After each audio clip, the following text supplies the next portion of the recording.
ইল্লাল্লাহর বুনিয়াদ কি? তো আমি বলবো হুসাইন। তো যার হাতে হাত দিয়ে আপনার বাপ দাদারা মুসলমান হয়েছে, যার হাতে হাত দিয়ে আপনার বাপ দাদারা মুসলমান হয়েছে, তিনি বলতেছেন কালেমা তৈয়বার ভিত্তি হচ্ছেন হুসাইন, আপনি বলতেছেন হুসাইনকে আমি চিনি না।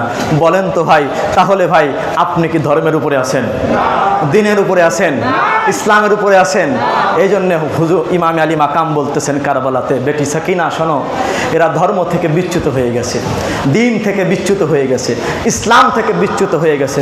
তারা প্রকৃতপক্ষে বিচ্যুত হয়েছিল কি থেকে, তারা সরে গিয়েছিল কোনটা থেকে? আমার কথা যদি আপনারা যদি মনোযোগ দিয়ে না শোনেন বুঝতে পারবেন না। আমার কথা কি বুঝতেছেন আপনারা?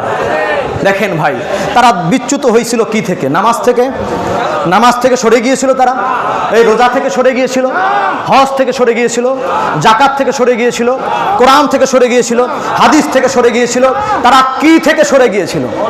জোরে বলেন, কি থেকে সরেছিল? আরো জোরে বলেন, কি থেকে সরে গিয়েছিল? তার মানে কি ভাই? তার মানে হচ্ছে এখান থেকে স্পষ্ট প্রমাণিত হয়ে যায় ভাই, নামাজ ছাড়লে দ্বীন থেকে চলে যায় না, রোজা ছেড়ে দিলে দ্বীন থেকে খারিজ হয় না, হজ ছেড়ে দিলে দ্বীন থেকে খারিজ হয় না, জাকাত ছেড়ে দিলে দ্বীন থেকে খারিজ হয় না, কালেমা ছেড়ে দিলে দ্বীন থেকে খারিজ হয় না। বলে দ্বীন থেকে খারিজ হয় কি করলে? বলে হুসাইন ছাড়বে তো দ্বীন থেকে চলে যাবে।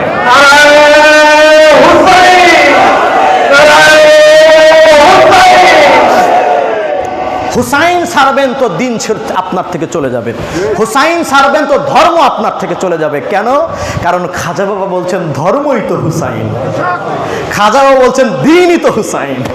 তো দ্বীন যদি হুসাইন হয়, হুসাইনকে ছেড়ে দেওয়া মানে ধর্মকে ছেড়ে দেওয়া। কথা বলেন ভাই, ধর্ম যদি হুসাইন হয় তো হুসাইনকে ছেড়ে দেওয়া মানে ধর্মকে ছেড়ে দেওয়া। ইসলাম যদি হুসাইন হয় তো হুসাইনকে ছেড়ে দেওয়া মানে ইসলামকে ছেড়ে দেওয়া। আমার কথা কি বুঝতেছেন আপনারা ভাই? এটাই তো মূল কথা।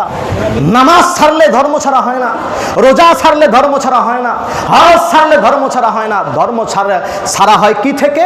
ইমাম পাক বলতেছেন ওরা আমার থেকে বিচ্যুত হয়ে গেছে, ওরা ধর্ম থেকে সরে গিয়েছে। ইমাম পাক সার্টিফিকেট দিয়ে দিলেন, ইমাম পাক ওনার বেটি সাকিনাকে সার্টিফিকেট দিয়ে দিলেন।